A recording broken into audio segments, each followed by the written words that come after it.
Hey guys, so this is quite a big subject, this one, but I wanted to address it because I get asked about this sort of stuff a lot, and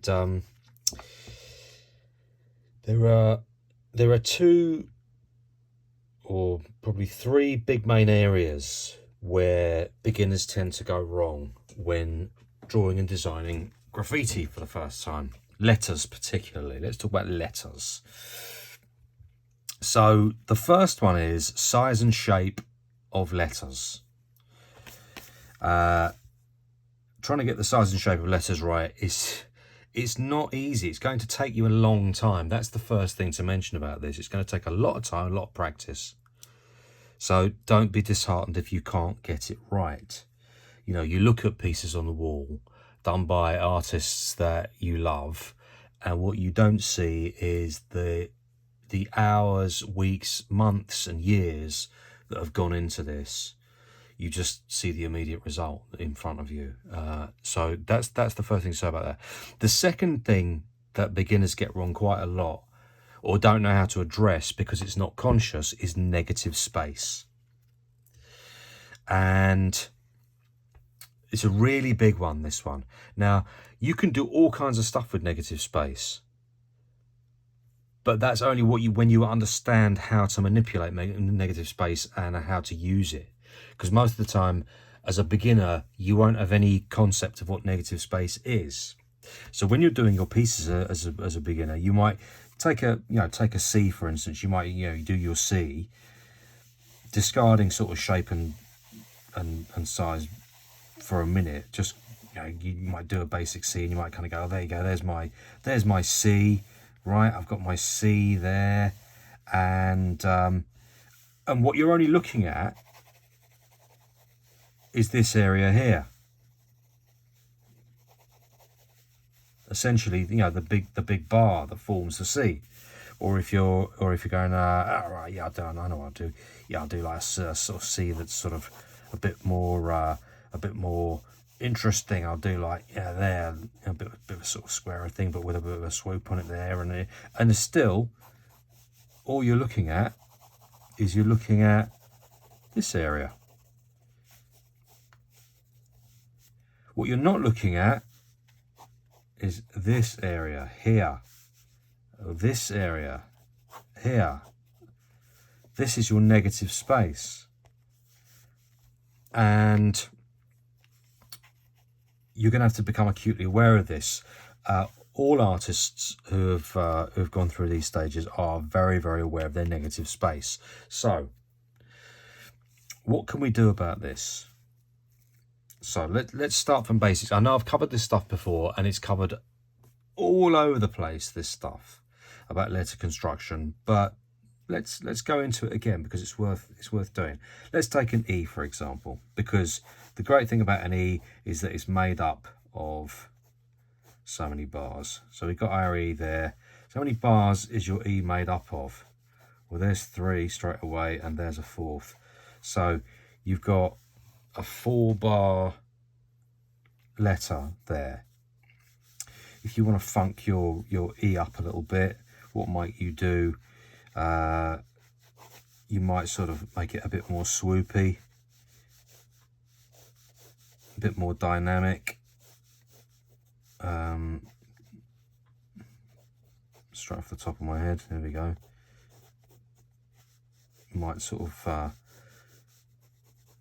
give it a bit more forward moving energy, that kind of thing. Okay, you with me so far? Yeah. Now if I wanted to, I could start squaring bits off, or I could start sort of sharpening the edges up. I could start adding the odd serif, or whatever it was. All kinds of stuff I could do to funk my E up. These bits still need to be paid attention to. Negative space. Negative space, again, what to do with your negative space? Well, straight away, I'm looking at that thinking, well, I've got a few options around negative space here. I could accentuate the negative space. What I mean by that is I can make a feature of it. As in, why don't I do even more of it? Why don't we make that a feature?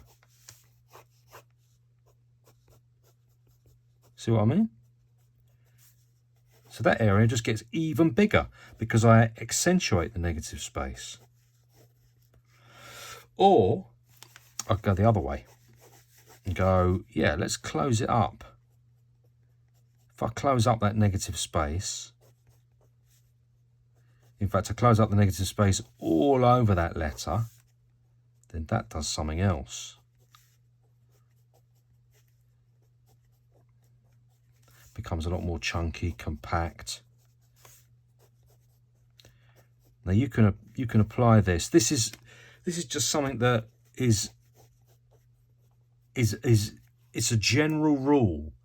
You know, because I can't tell you how to design letters, because that's not how it works. Because you as an artist, what you want to be doing is you want to be playing with letters like this. This is what you want to be doing. Whenever you can, particularly as a beginner, you want to be just sort of, and you want to sketch literally like this, like I'm doing now. Very free-flowing, very sort of like, okay, how can I do that H? You know, dynamics,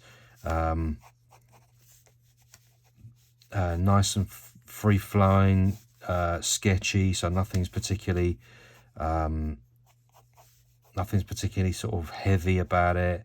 I can change things at a minute's notice. I can play about with stuff. That's what you want to be doing, and in doing so, you want to be paying attention to things like negative space. Again, these areas, just pay attention to it. Listen, you're not going to be great at it straight away. You're not. It's going to take you a while. It's going to take you a while to get any good at this, and that's fine. You've got the time, right? You've got the time. I don't care when you come in. If you come in, you know, because I've got people who watch this channel who are older. I've got people who watch this channel who are much younger. I know for a fact, because I'm contacted by, you know, 14, 15-year-olds who are just getting into it, which is fantastic. But I'm contacted by people my age and older sometimes who have got back into it, or sometimes older people who have never really been into it, and they're kind of going, do you know what? I've always wanted to do it. I've always wanted to do some graph and get into this stuff, but you know, I live somewhere remote and nobody did graph near me, and I didn't really know what to do and how to do it, and often what they do is they buy my colouring book, which is, by the way, underneath. I use my colouring book is like a sort of like an all-in-one everything. I lean on it. I kind of use it for reference. It's got reference on it. I do bits of colouring in it.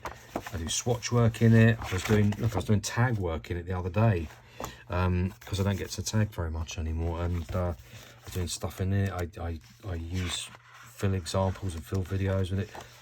It's like an all-purpose book for me, this book. I must do some, if I ever do another one, I don't know if I will do another one, I must do some plain pages in it as well, because it would probably make quite a nice little black book as well. But anyway,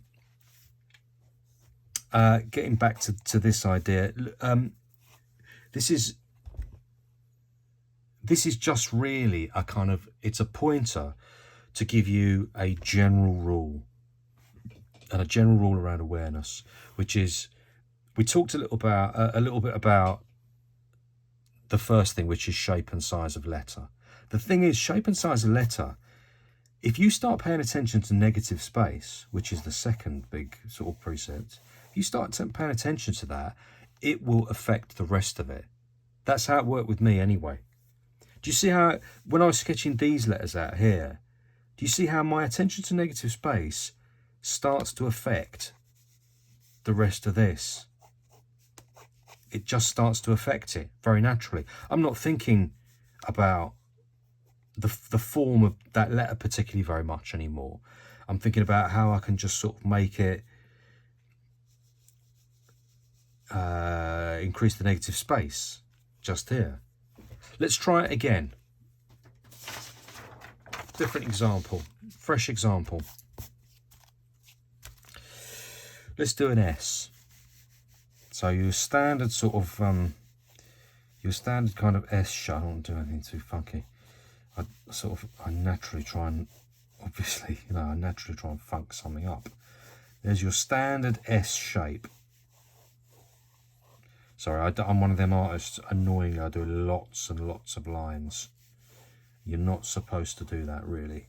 It's not good form, but it's just the way I've always done it. There you go, there's a standard S shape. So, first of all, identify our negative space.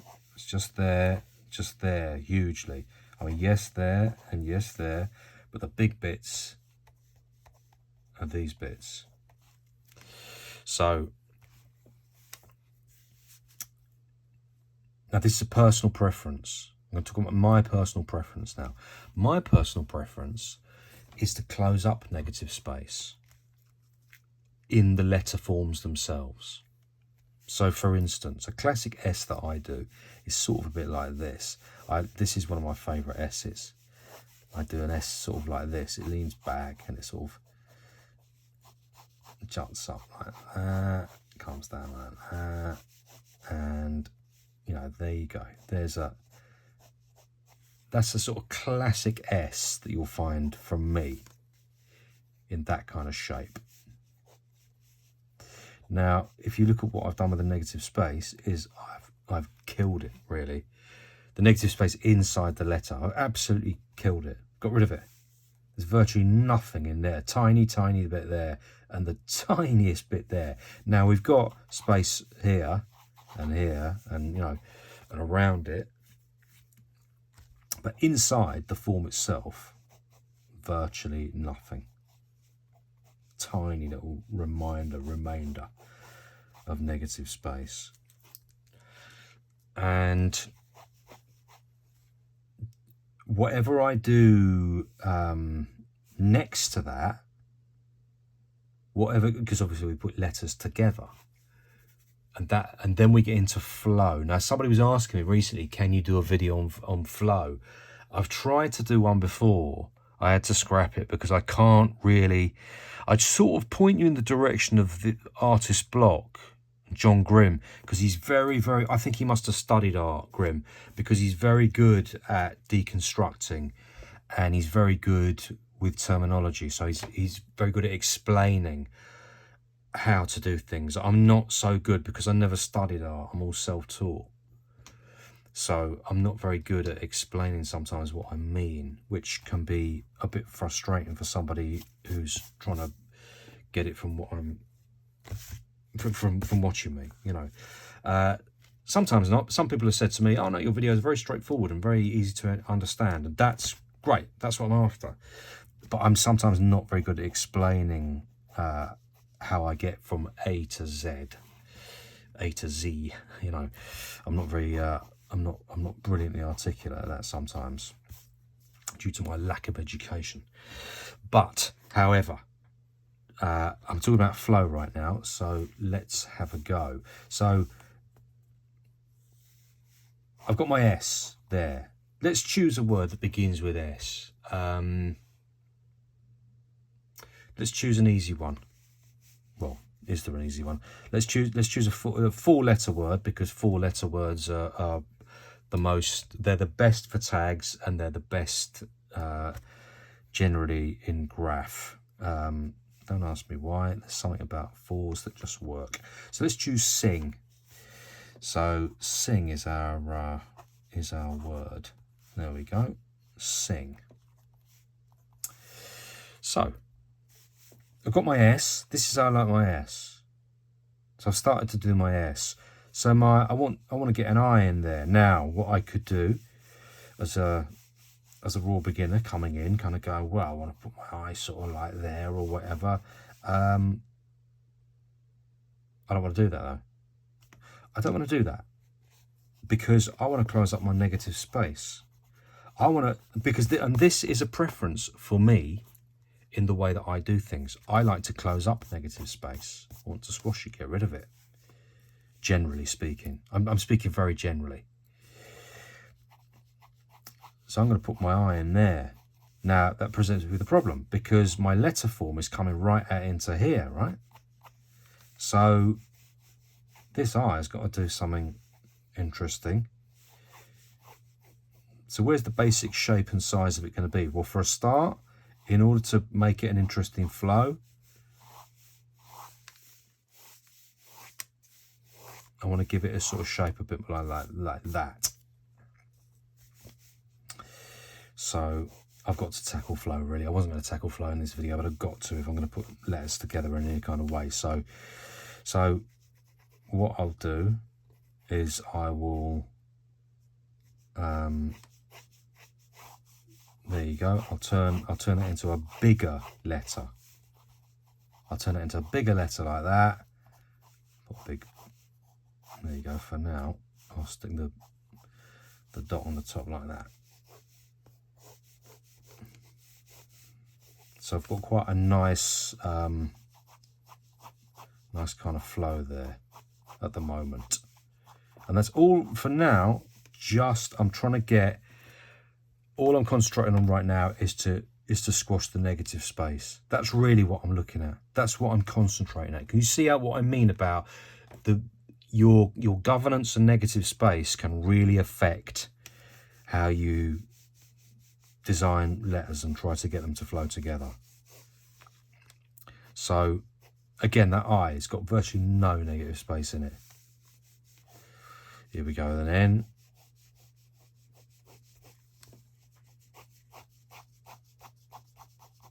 similar deal, right? Similar deal.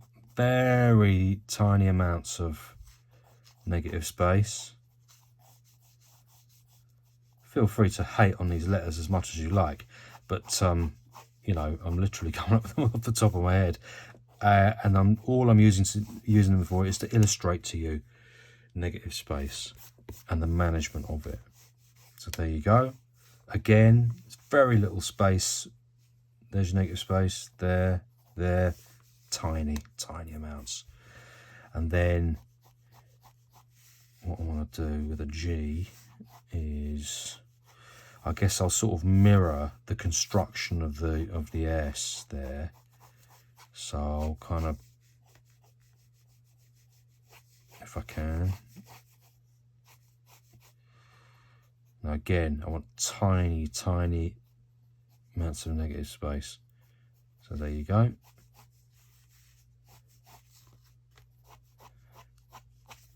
Now what I've got there is I've got the beginnings of something.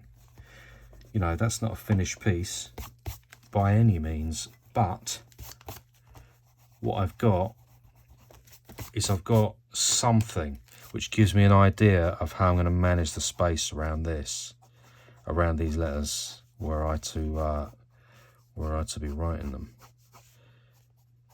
And that is purely space management. That's all I've really been concentrating on just there. Just space management. That's it.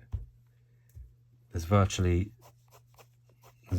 no negative space within. I mean, that's the biggest bit, probably just there, of negative space. And also I could, if I wanted to get even more crunchy about it, what I'd do is I'd put a big arrow on the end there again, you know,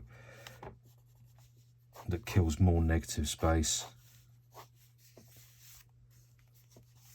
Another one on the end there, you know, this kind of, that sort of stuff, a flex like that. And then you've got a piece which really has got so little negative space in it there. So that's one example of using tiny amounts of negative space, teeny tiny amounts. Now I'm going to try something that I wouldn't normally do here, which is I'm going to try, and it's going to be very counterintuitive to me because that's how I normally work. Not literally just like that, but I try to close up negative space. I'm going to try to do, I'm going to try to use both for this next one. Let's use the same word, sing. Let's have a go. So let's try a different relationship to negative space on this one. So similar kind of S, similar there, but rather than try and kill it, rather than try and kill the negative space, let's do something different with it. Let's instead do something like, what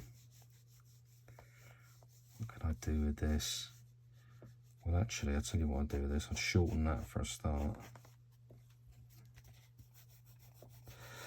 I shorten that for a start because it gives me a bit more leeway when placing, you know, basically the how can I explain? The more that letter pushes out, the more I'm going to struggle to get the next letter to just flow into it. So what I'll do here is if I put the I in there,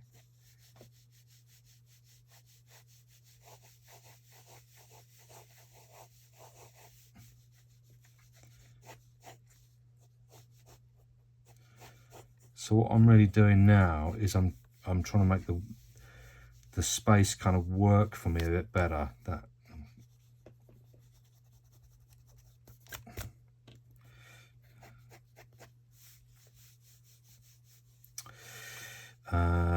now what can I do? See, I'm blagging it. I'm doing it off the top of my head, so this is not pre-planned. How would I do the next bit? What would I do? In fact, you know what? I'd probably drag that back even further.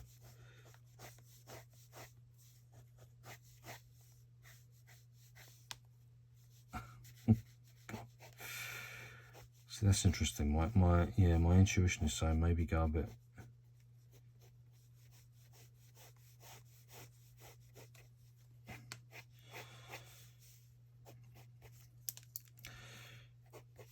Okay, now still, by the way, I'm not particularly thinking about form hugely. What I'm thinking about is the management of the space, which you could argue in artistry terms, that's what you're always doing. You're managing space. If you look at a lot of comic book artists, they will talk about that, about how the fact that what you're doing is you're constantly managing space inside and outside of your forms. That's what you're doing. And then on the end, they're really mad, like.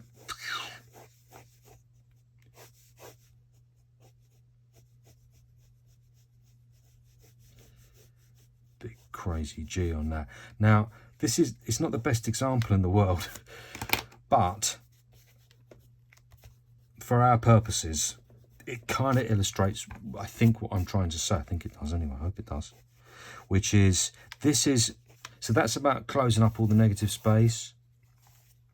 This one is about different relationships to negative space. So if you look at that, this form that I've done here, within this form, there's so little space in it. This one is quite different. This has got a lot more space, loads more space in and around it. Here. And what it does, it gets the space. So if you're going to use negative space in this way, as in have more of it, then you want it to work for you. That's what you're after. If you want to see a really good, an artist who uses negative space in this kind of way, then look at somebody like Remy Ruff. Remy Ruff is an expert at using negative space in this kind of way. A lot of artists use negative space this first way, and personally, this one is a lot more difficult. Some artists only instinctively understand negative space. This is worth saying as well. Some artists only instinctively understand negative space. They don't really think about it consciously very much at all. They're still very good at managing it because they've got loads of experience. Some artists just don't manage negative space at all. One of the things about black book work that you'll notice is often graffiti writers, because we're often untrained, when we first do black book pages, we fill every single bit of the page. And that's why we're often known as outsiders, or outside. Our work is part of outsider art, because we don't always understand academically the principles of art. We don't often understand things like negative space. Filling a page is not the most, as in filling it, you know, top to bottom with just everything. It's not the most effective way to do a piece of art, because what you're doing in a piece of art is you're trying to draw the viewer's eye to the bit you want them to look at. Now that is a very, very skilled thing. Comic creators talk about it all the time. Jack Kirby, Neil Adams, Brian Bolland, Dave Gibbons, these people were like masters at making you look where they wanted you to look. That's why if you're not checking out comic creators and you're a graffiti artist, then you need to be, honestly. In my opinion, you need to be, because these guys were experts at what they did. And if you start to look at how they work their compositions, even though they're mostly not working with lettering. Interestingly though, whenever you see really great comic artists do their own like in-panel lettering and stuff, it's always brilliant. It's always superb. I used to look at the in-panel lettering as far back as the 80s, and I was always amazed at how great the lettering, like even going back as far as Will Eisner in the 1950s. You look at his lettering and things like The Spirit, and you see just how brilliant this guy is, that he understood fonts as well, and a master of form and shape, sizing, negative space, all these different things, concept, just everything you could possibly imagine. The man had completely nailed it down. He knew totally everything that was going on about how to compose a piece of art. And you know, again, if you're interested in artistic technique, not everybody is. Not everybody's interested in this, but if you are interested, it is deconstructible, it is quantifiable, and you can learn it. That's the most important thing. In some ways, people talk about the things that are really difficult to learn in our game, and it's very difficult to teach style.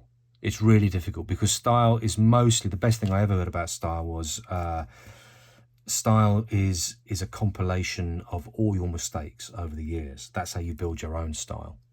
And I think there's a lot of truth to that. Technique is all about practice. If your technique is not very good, you haven't practiced enough. And it is as simple as that. Whether it's with a paint can or whether it's with a pen, about pulling a good line. Now, when we're talking about pulling a good line, we're talking about this. You know, you want to be able to pull straight lines.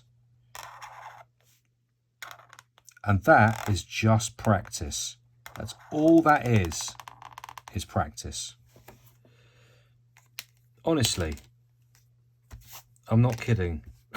That is hours and hours and hours at a drawing table where you just pull lines all the time with different types of pen.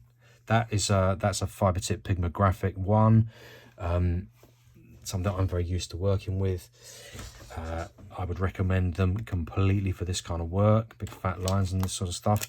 If you want to pull a line with something different, you know, but pulling a line is pulling a line. Once you know how to do it, once you can pull it, you can do it. That's it.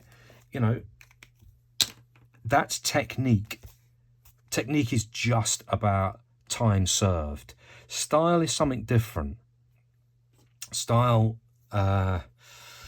you know, arguably, some people work for years, don't really ever have their own style. You know, Smo, for instance, is very, very modest about his style. I happen to love his style, and I know that I'm not alone. He's very modest about his style. He said he talks about it sometimes. He says his style is very generic.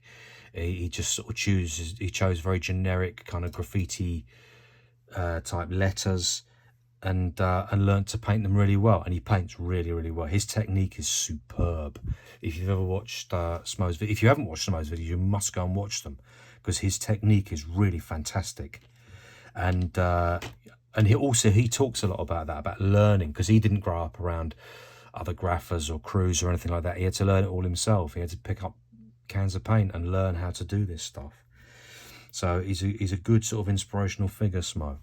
But yeah, the reason I bring him up is because he doesn't have he doesn't, like, for instance, he doesn't have a style like Totem or Sever or Revoke or some of the more sort of noted style writers of the day, you know, like Bacon or somebody like that. These guys have got very, very defined style that they've worked on for years and years and years. And as a beginner, you're going to have to work on it for a long time before you get that kind of style.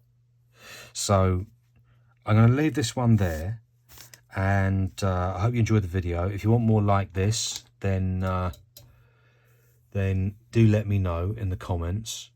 And in the meantime, get yourself away and be prepared to work a lot with the pencil, and just try some of this stuff and be very conscious of the negative space. Try it for yourself. Keep practicing. You'll get it.